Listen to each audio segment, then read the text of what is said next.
Welcome back, my little Dingusians. Dingusian. Yeah, that's a word now. Welcome back to another exciting chapter in the epic legend of Dingus.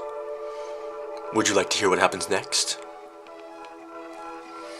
Of course you would. Dingus, the brave knight, continued his search across the fair land of Starling, through the dark abyss, for more adventures that wait ahead.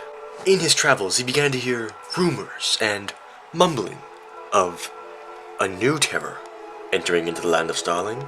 Shark poachers. Dun, dun, dun. Now, my fellow Dingusians, would you like some context on the rules and laws of the land of Starling? If you don't, tough shit, you're getting it anyway. In the land of Starling, sharks are seen as, how do you put it, heavenly creatures. Something like angels. Our overseers, our protectors. You must honor the sharks. Oh yes, you must honor the sharks. So to be something like a shark poacher, a poacher of sharks in the land of Starling, would be heavily frowned upon. Dingus and many of his close friends love sharks dearly, and they placed gifts at their altars every evening before dinner, so that the sharks wouldn't turn them into dinner.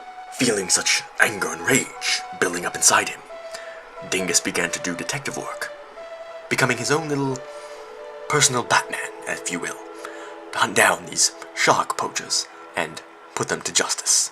After endless hours of scrounging for information, Dingus came across two names, which happened to be the names of these two poachers. Would you like to hear their names?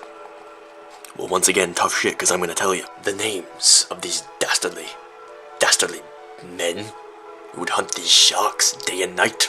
Their names were Prison Break and 2 Chains. Ah yes, Prison Break and 2 Chains. Dingus had heard these names before. Prison Break was kind of balding, and he was good at cutting wood. And that's just about it. 2 Chains appears and disappears out of reality. Dingus never really knows when he's going to show up next.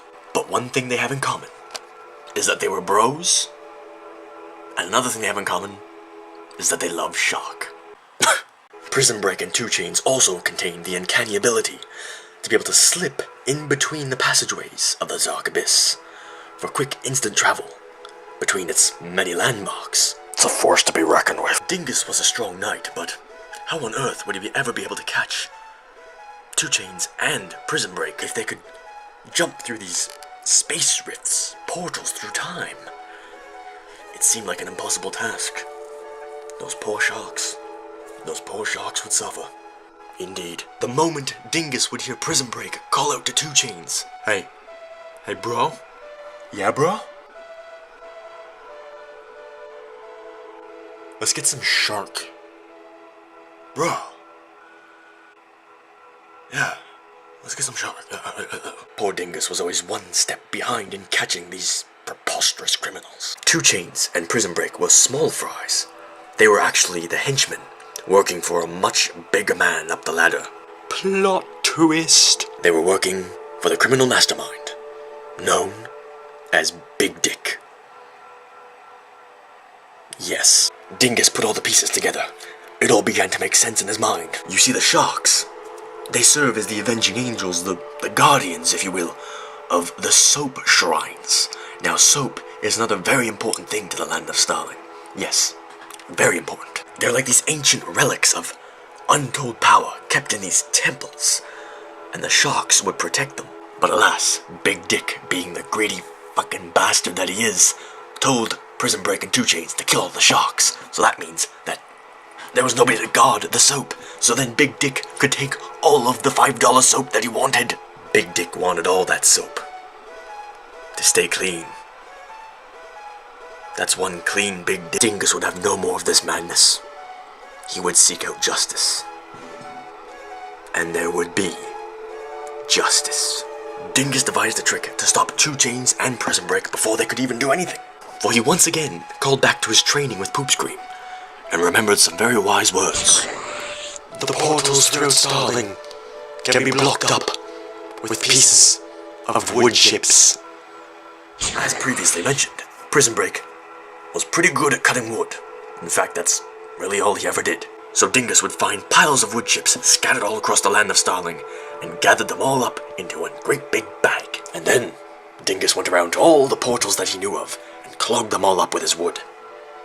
That sounds so bad. And so, with no way to move quickly between the rifts and portals within Starling, 2 Chainz and Prison Break were like a couple of lost children with no direction of where to go. Maybe we'll go that way, huh?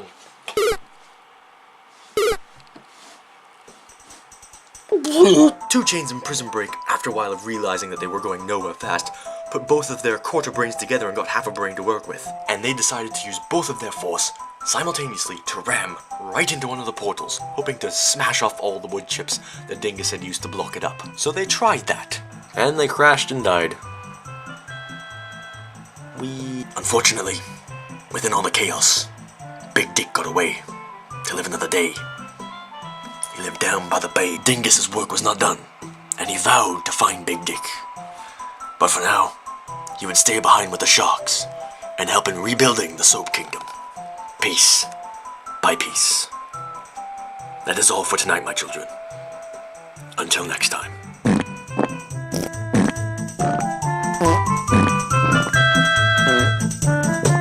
What the fuck are you talking about?